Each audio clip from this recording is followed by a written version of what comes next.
Thank you, everybody. Well, we're so glad you're here. I am Lucia Rodriguez. I'm the director of the Office of Student Success, and my co-presenter today is Miss Crystal Robert. She is speech instructor at Valle Verde, and she is one of our Pasos lead faculty. And also with us is our wonderful tech support, Miss Patricia Heidenesker, and she helps us with these wonderful PowerPoints that you see with music in the background. It's a wonderful team that we have, everybody. Pasos is about collaboration. Pasos is about working together.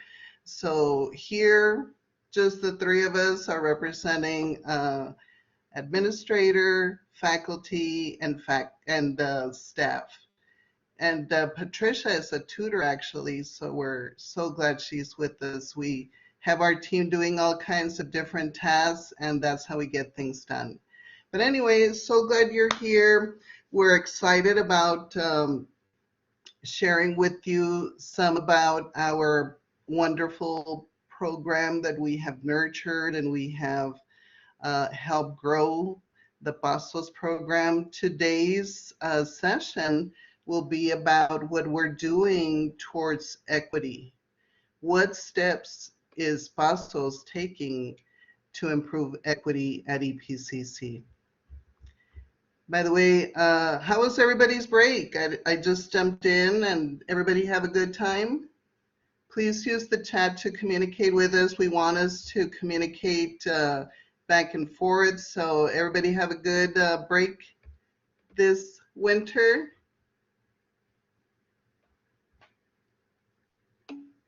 Woo. And I see that some of the people that are in the room are some of our Pasos faculty and staff. Thank you so much for joining us. Melissa, I see you're here. Paul, I think you've been to some of our trainings. So thank you, Omar. Thank you, everybody, for being here. I know it was too short, right? It's always too short. If we get 2 weeks, we want 3. And if we get 3, we want 4. But here we are in our beloved El Paso Community College. Everybody, the reason that we are so involved with equity with Pasos, it really is what our goal is. We believe that it is our job to help students. That's the bottom line. We believe that it's our job to help students, and we're dedicated to figure out how best to help our students succeed.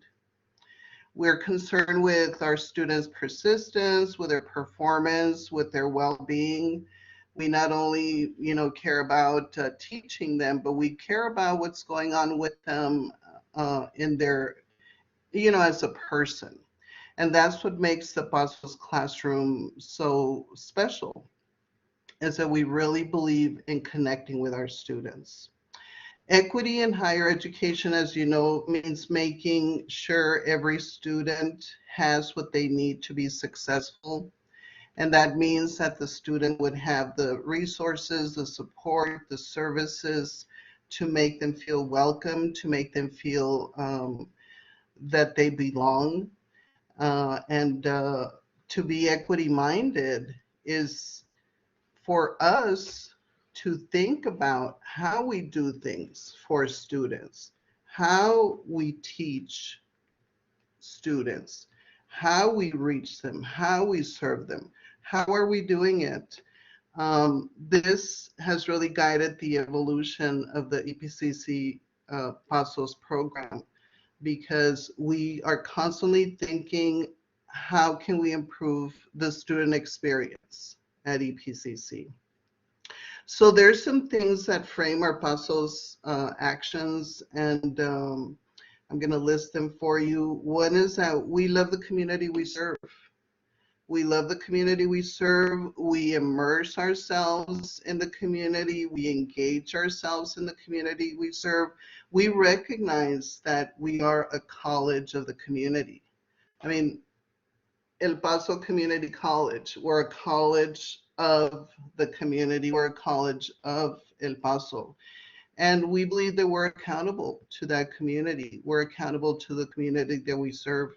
We are funded by tax dollars, so we really want to be mindful that we are responding to what our community needs and that we're serving them the way they deserve and the way that will improve our quality of life in our city. We also believe that we need to be student ready. And what does that mean? We need to be ready for the student that comes in through the door. You know, it's no longer where colleges, universities are ivory towers, but we need to be prepared for the student that walks in the door. We believe that we have that responsibility to educate the students that we have, because sometimes we blame students for not being prepared and blah, blah, blah. But we believe that it's our responsibility to do what we must to make sure that those students succeed, no matter what they come in with, no matter, the experience they had in high school or before they got to us. But we believe we need to do what it takes to help them succeed. Pasos also believes in that connections matter. Connections are key in the Pasos classrooms. And connections, we're not only talking connection with faculty-student connection, but we're talking about student-to-student connection, because peer-to-peer support is key also for students to feel like, they belong, they have a group they can rely on. People notice if they're not there. People notice if they're missing. They have a support group, and we built that into the Pasos classroom. We also believe that the connections include student and faculty connection to the community that we are serving, that they belong to, that we belong to.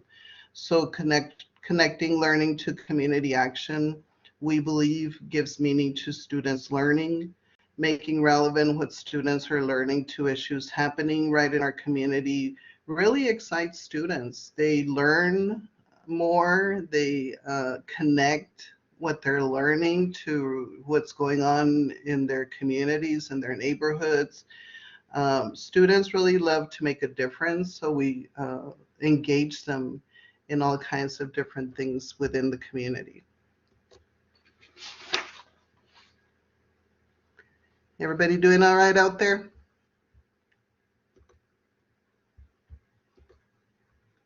Give me an emoji. You guys still with me? Woohoo! I see Patricia joined us. Patricia Islas. Woohoo! Yeah. Okay. Thank you, everybody. This environment, this virtual environment, is still very challenging. So here we have in front of you the Pasos program mission. Pasos started, everybody, back in 2010, 2012, but not as a Pasos program. The seed money it came from a grant from the Texas Higher Education Coordinating Board. And it was intended to develop success strategies for students to exit developmental education. And then that grant helped us to participate in this wonderful program out of California, the Puente program. And they're the ones that really introduce us to culturally relevant teaching. We were with them for about 5 years. We got training. Lots of our faculty, our core team of faculty got training and then came back and started training others. But in 2017, we were able to go independent. And by that is that we were not tied to any other, to an external funder. And Dr. Serrata agreed to fund Pasos with institutional funds. So Pasos has evolved over time, And once we became institutionally funded in 2017, then we really began to be an original. We really, when we were with Puente, it was beautiful, it was wonderful. They're focused on California. We wanted something for El Paso. So that's what we set out to build. And so we started with a mission, and this is our mission. The Pasos program brings together motivated educators in a community that view our location, population, and stories as assets to student success. Pasos is dedicated to advancing our U.S.-Mexico border community through family engagement, equity in the classroom, inclusion, and social justice. We will increase civic engagement through educational, creative projects, service learning, and community activism. Woo! We set out a high bar for ourselves. You can tell we love our community. We ultimately, what we want to do is we want to help close equity gaps in our students' outcomes. We want to make sure that our students are completing their courses, that they're persisting, that they're graduating. So we're very excited that in the course of the time that we've been Pasos since 2017, we have trained 198 EPCC faculty and dual credit faculty. So 198 faculty and staff, actually, because our training is open to faculty and staff. So we're very excited. Our intent has always been to scale Pasos district-wide, institution-wide, and it doesn't happen overnight. It takes time, it takes effort. We've had some wonderful gains, some wonderful successes. Um, since 2017, let's see, we have actually, when we started training faculty, they in turn go back to their classrooms and use culturally relevant teaching techniques. In 2017, we only had 12 Pasos courses, okay, which represented about 379 students. By 2019, 2020, that number grew to 81 courses, which represented 3,143 students.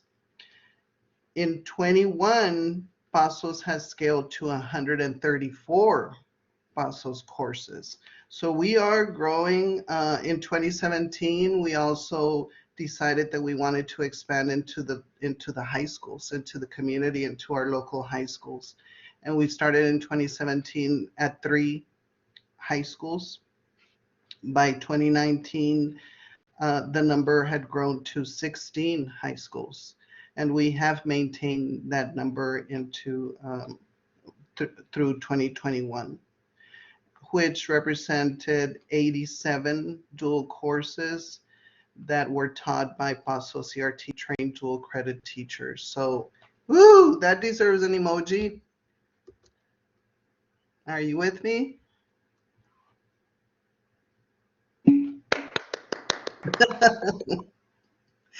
Thank you, thank you. So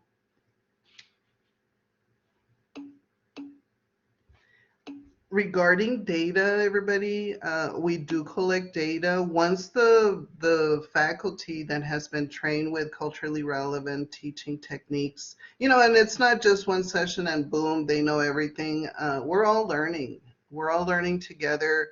But as they go back, we ask them to provide to us their CRN numbers, for what courses are they going to implement the culturally relevant teaching. And so they send us those course numbers and we track them. We've been working with institutional research since the start, since 2010 when it was a pilot. And we have continued. So we have many years of data. And this data does demonstrate that students who are in Pasos classes benefiting from that culturally relevant teaching, benefiting from that connection, from working, from doing things out in the community with with connecting with peers, they're benefiting and they are staying and completing their courses. So throughout the years, we have had uh, at least 5 to 11 points better than other courses, than non-Pasos courses. So we also, one of the things that we do with Pasos is we get students to write, to read, to express themselves, to develop their critical thinking skills. So they really benefit from not only the usual curriculum, but they also really heighten their identity with the assignments that we provide to them. We also help them to connect how does their individual educational attainment impact our community. So we give them a sense of purpose. That's one of the things that we want to give our students is that sense of purpose, that they're not only doing, they're not only achieving education for themselves, but it will impact their families in the long term. And when families are healthy, when families are doing well, that impacts our community. That impacts our quality of life. So, it's not only the numbers, how many classes, how many students, but also the the vision, the purpose that we give students. And they tell us about that in their writing, in their expression, they tell us about that in their engagement. They love their Pasos classes. So the disciplines that have joined us, we started when we first started, way back when it was a pilot, it was only English classes and Education 13 classes. But once we became independent, boom, we just opened it up. And that's one of the reasons that we wanted to get under the wing of any funder or any other program, because then it gave us the freedom to expand into all the areas that we wanted to. And we have faculty that had come through our training from many disciplines, not only English and Education 1300. We have dance, we have criminal justice, we have ESOL, we have math, philosophy, speech. I mean, we have all kinds of colleagues that are coming together and working together. But I better go on to the next slide before I go off on another tangent. So one of the things that we wanted to do is get away from deficit thinking, because as you know, for a long time, our location and our population were not celebrated. El Paso, as do other communities, El Paso for a long time was plagued with thinking who we were was a deficit. And that was conveyed to us in many subtle and not so subtle ways in our schools, in different areas of the community. I mean, that's the message that we would get. So what we decided as Pasos is we disagree. We want to celebrate our population. We want to celebrate our location. We want to celebrate our stories. The U.S.-Mexico border is a beautiful place. I mean, our population is resilient, hardworking, immigrants, deep roots, many generations. Some are immigrants, some have been here many generations. El Paso is special. I mean, I don't know about you guys, when you go traveling and you say you're from El Paso, ooh, people just love it. A lot of their family came through here. We're a U.S. port of entry. We're a main port of entry. So there's all kinds of memories here, and it's thriving and it's exciting what is happening right now in our community with all this growth and pride in who we are. Our location, I mean, it's not just El Paso, it's Juarez, Mexico, it's Las Cruces, Together, we're over 2.7 million residents living close to each other. Uh, and our stories, I mean, we have stories that are passed on through generations. Our stories are, we have the border is filled with a lot of trauma also. We can't ignore that, the trauma also that happens in our border. But we also have a lot of resilience. We see incredible resilience here in the border. But that was one of the things that Paso set out to do. Through everything that we do, we focus on our population, our location, telling our stories, and celebrating all of that. So how is Pasos organized? And I better hand it off to Crystal. Almost there, Crystal. So, going through the pandemic, we really had to stay organized because we don't want to fall back. Pasos wants to continue growing. We want to continue thriving. We want to, um, you know, go where we haven't gone before.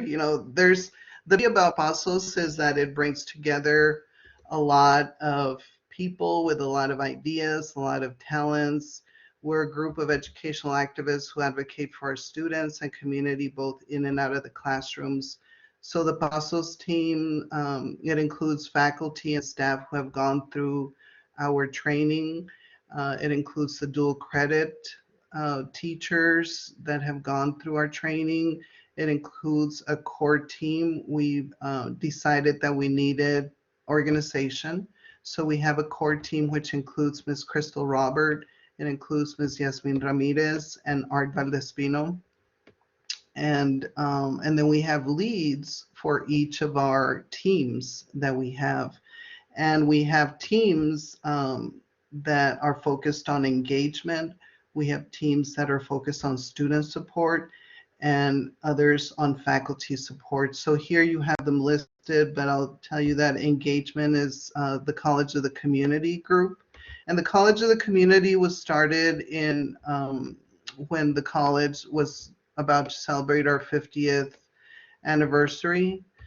Um, and we wanted to remind ourselves and the community that it was the community who decided to organize and decided they wanted a college of the community.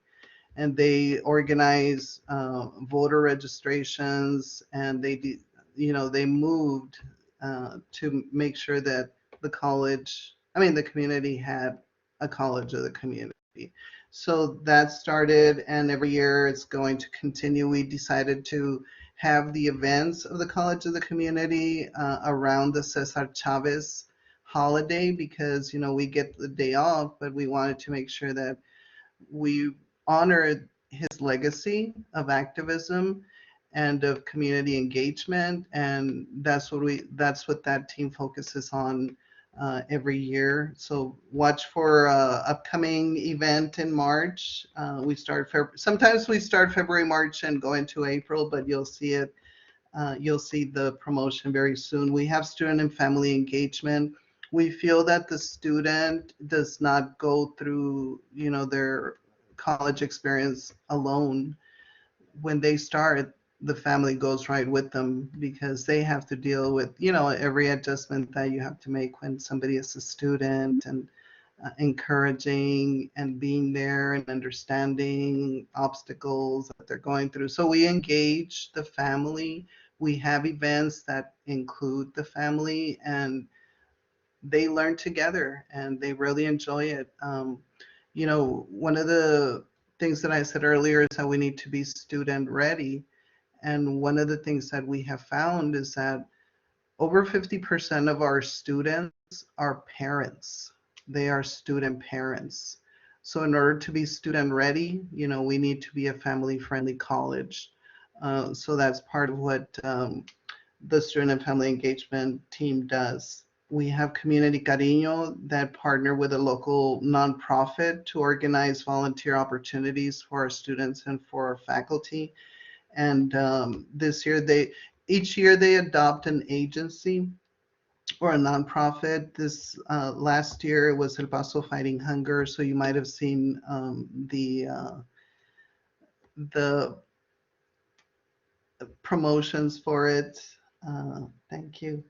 Then student support, we have high school outreach. We have faculty, EPCC faculty that go out into the schools right now, not physically, but online, virtually, and do writing, creative writing sessions for high school students that are enrolled in Pasos classes. So the students love that.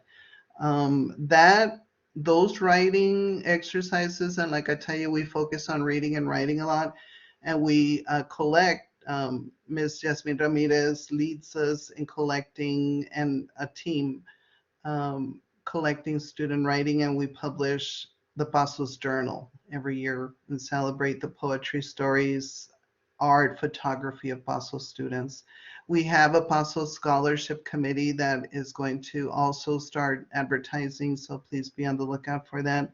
And then faculty support, we have a media team that generates promotion medium to related to Pasos on social media, newsletters, flyers, videos. We have an awesome video that documented our students during the pandemic that I wish we had time for, but we'll present it in a future session.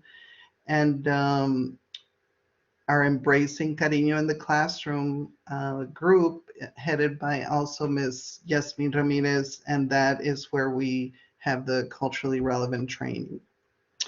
So I'm going to pass it on to Crystal, but as you can see, we're very focused on equity. Equity meaning that we want to make students feel that they belong here, that they're welcome here, that we value them, that they bring a lot into the classroom.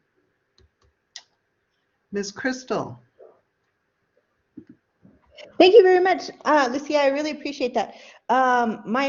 Crystal Robert. I'm lucky enough to be one of the leads. I'm also, I had the opportunity to work with Puente, and I remember when I first started, and this was as an adjunct, and I was told about the different programs, the different organizations to be part of here at EPCC. And my friend Rebecca Bell mentioned to me, she said, I do all of this for professional development, but I do Puente for my soul. And so when I started with Pasos back when it was Puente, I worked as a mentor. I got to speak with students on a one-on-one basis, share stories, share different insights, and it was just really one of the most rewarding experiences of my life. And I'm so grateful to be part of Pasos the way that it is now, because I love the intention, I love the mission of this program so much. So I wanted to bring it back to Pasos is more than a program, we're familia. Because we hope that all of you will join a planning team. I'm so sorry. I just flicked this away, and it was just some sun. I apologize for that. But I wanted to mention specifically the culturally relevant teaching pedagogy, because CRT gets confused a lot with critical race theory, and they're not the same. Culturally relevant teaching is where, behind the mission of Pasos is where we focus on our location, our population, and our stories, right? So we celebrate our students and our community. I was a Pasos instructor before I became a Pasos lead, and I did so. I became a Pasos instructor by attending 2 Cariño trainings, and then I began presenting at the Cariño training. I see that there are several people here whose names look familiar, and friends of mine, because we've attended Cariño training together. And so I hope that I get to hear from you in a couple minutes, because I want to hear what what impacted you, or what training you remember the most. I see some new names that I hope your stories will help engage and will help recruit them to the next Cariño training, so they too can be part of the Pasos faculty as well.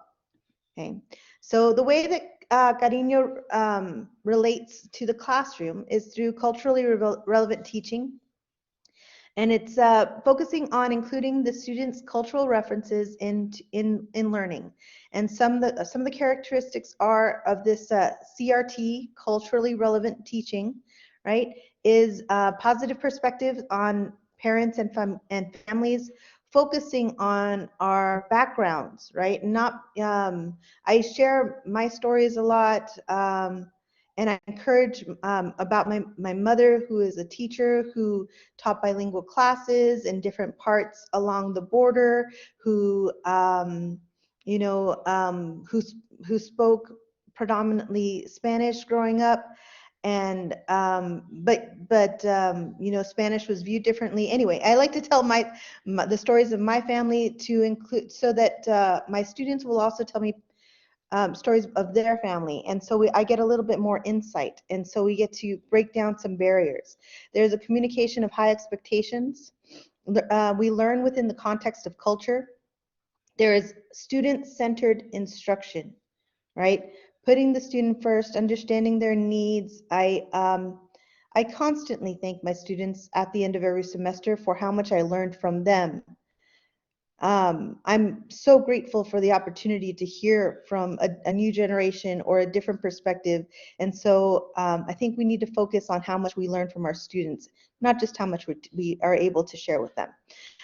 Culturally mediated instruction, reshaping the curriculum, and understanding the educator as the facilitator. Some of the successful classroom practices are relationship-rich teaching. Okay, and in relationship-rich teaching, we are checking in with students individually the first week of classes. Use the student's first name. Remember their names. Remember their pronouns. If you'd like more explanation about what I mean by pronouns, please reach out to me. Attend a Safe Zone training or attend a Cariño training, so that you can learn more about what we mean by our pronouns.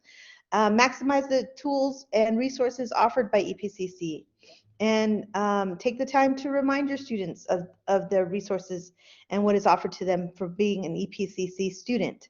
Okay. Then there is the power of peer connections and engagement.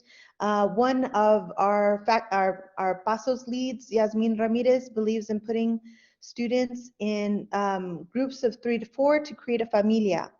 I've always done the same in my speech courses, because group work is such an important part of the class, is that they immediately are put into different groups from the beginning of the course, so that they have a group of peers that they can also refer to when you know, when they've got questions, or when sometimes your classmate's a little better at explaining it than the instructor. We want to respect students as active players in their education, and validating their experiences. So as an icebreaker, we can use, what are you an expert on?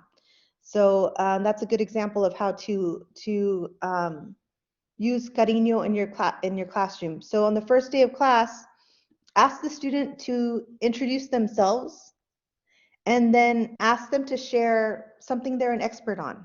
And then they develop that expert power and extra confidence every time they enter the classroom. We want to, I'm so sorry. So we want to use inclusive and culturally responsive training. So one of the things that I've used in my classroom, and a lesson that I shared in Cariño trainings, was I used music, right? Um, to describe to describe and help the students relate to persuasion. I've used music to help understand immigrant stories, and so that was a lesson I felt was very important for me to always share.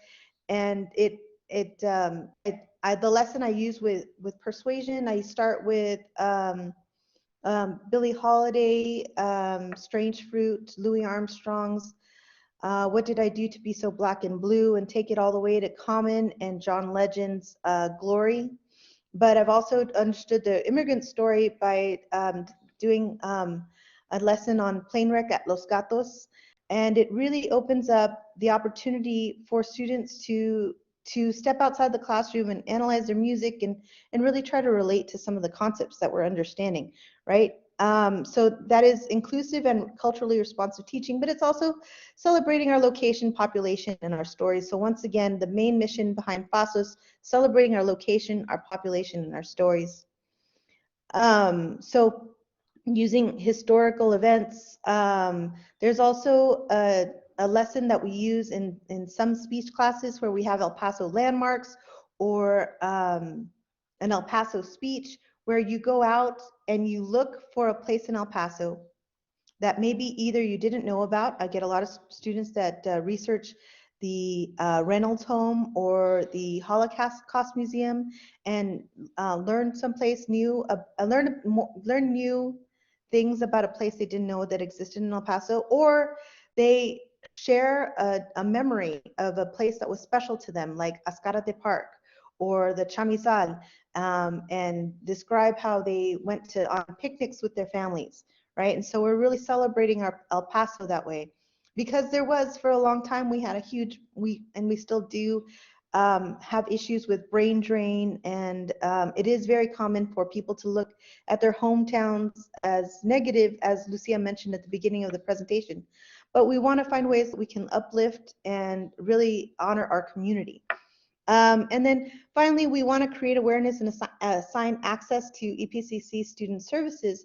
And you know, a great example is we have Patricia here who works as a tutor and who does amazing work and has with Blackboard Collaborate and has really been very instrumental in helping us pivot over to online learning, online tutoring, and engaging with students. So it's so amazing this what we offer in EPCC student services, and we need to link to it every time we have a new class. We need to make sure that our students are aware of all of the opportunities, all of the materials that can gain access to just by being EPCC students, because they need to know that we're there for them.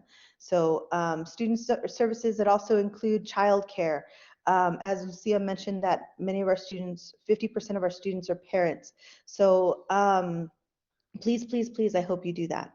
At this time, I think I haven't checked, but I wonder, yes, we have time for feedback. So I would absolutely love if Paul or Pat Islas or Melissa Aguilera, if you're all still with us, if you don't mind sharing one of your favorite Pasos Cariño training moments, because I would absolutely love if we can convince Allison Gunter, whose name I'm sorry I haven't heard before. So I hope that we can recruit you and see you at the next Carino training, or our Helmling, right? So Melissa, Pat, Paul, would you mind opening and up your mics and sharing with us your favorite Carino training moment? Sure, I can start.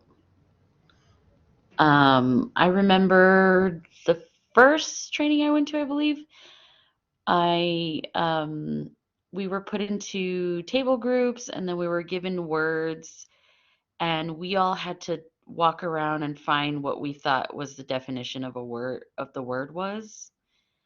And it was interesting to see what everybody included as their definition, because it it all had personal stories to it, and we all ended up telling something like, oh, my grandmother used to always say this, or my uncle, or someone close usually, and it was something that we all felt was, close to our hearts. So it was nice.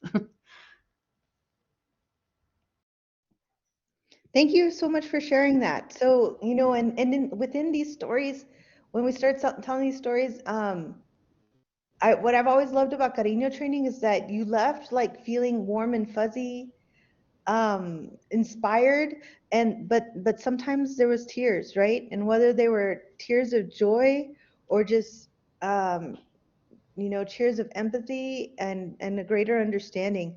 Um, so I always appreciated that. So I'm sure that there may have been tears, right, Melissa? Just pretend. Yes. Yes. Okay. Yes. No, there Thank you. was. All right. Paul, do you have a favorite Carino Actually, yeah, I training? do. There is one of the trainings we had a speaker. This speaker was talking about a book that she wrote, but she was using recipes, but in a story form, as part of figuring out your identity, your part in the family, and how those traditions continue on through these recipes. And it kind of in turn came full circle because I was part of the spring writing workshops with the high schools. I was one of the ones conducting those workshops, and we were talking about identity, and we used food as well. So we were trying to bring in the whole idea of food and the identity, and as part of your identity, and it worked out pretty good. And it was fun to hear just how those stories can be just part of just a recipe itself. Yeah, that's awesome, Paul. I'm so glad you shared that. It reminded me of my new favorite recipe and my kids' favorite meal now.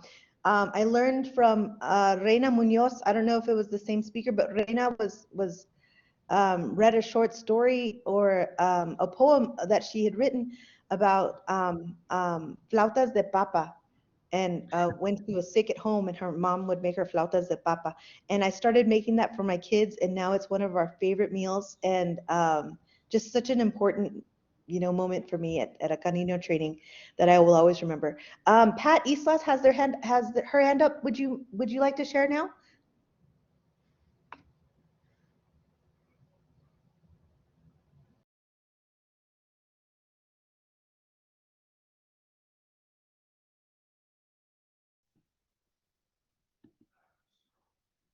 Oh, Pat, did you have your hand up? I'm sorry.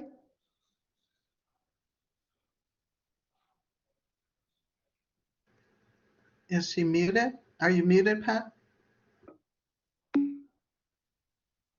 Oh, she's having trouble with her audio.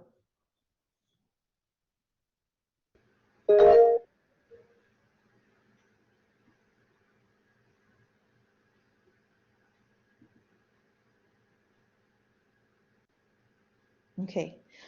If there's anybody else that would like to share while Pat's working on her audio, I would like to share. thank you so much.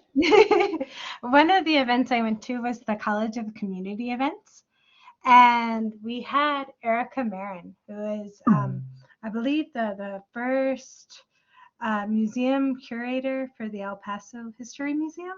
I'm not exactly sure, but it was really magical. And she was talking about the history of El Paso, and her mother was there, and it was Pat Duran.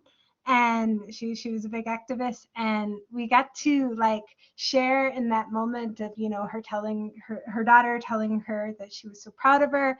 And I remember just crying after that one, like straight up just bawling just a little bit, because it was so, virtually you think you can't really connect, but oh my God, I was crying, at this session, and I felt, really inspired to do something, and it was really amazing. That and I'm crying now because that was one of the more amazing, I'm so glad you mentioned that, Patricia, more amazing events and experiences, because Pat Duran is El Paso Community College counselor and has been working at the college for many, many years. And we got to hear from Erica Marin, who at that time was the first El Paso native and female Mexican American curator at the Museum of History. But now she's the first director of the El Paso Museum of History. And so it is amazing, right? That we and that we as faculty, as staff, administrators, but also our students had that experience and got to see that conversation happen. So I'm so glad you mentioned it. Thank you, Patricia. Well, this is, unless anyone else would like to share any experience that they've had with the Pasos. Well, we thank you so much for attending today. And the reason for this feedback, the reason for this workshop is so that we can get more faculty, more staff engaged and attending our amazing events. There's some absolutely wonderful people putting these events together. The teams that we work on are, I'm sorry, the events we work on and the teams we work with are just astonishing. You know, you never know how much your colleagues have done in the past lives they've had, and the connections. It's all an amazing way that we get to put these events and experiences together for our students. I hope that you will reach out to Yasmin Ramirez. I'm Crystal Roberts, Arturo Valdespino, or Lucia Rodriguez, if you'd like to learn more. Lucia, I don't know if you have any way you wanted to say goodbye. Melissa Aguilera is posting information about us on social media. Yay. I just wanted to thank everybody again for coming to our equity session. And as you can see, we take equity very personal because our students are our children, they're our neighbors, they're your children, they're our friends. We take it very serious, and we're going to work very hard right next to you to improve our people's destiny. And Pasos has given us a great way to do that. So thank you so much for joining, and we hope you join our events and our Cariño training. Thank you, Crystal. Thank you, Patricia. Thank you, everybody, for joining today. Have a great semester. Stay safe.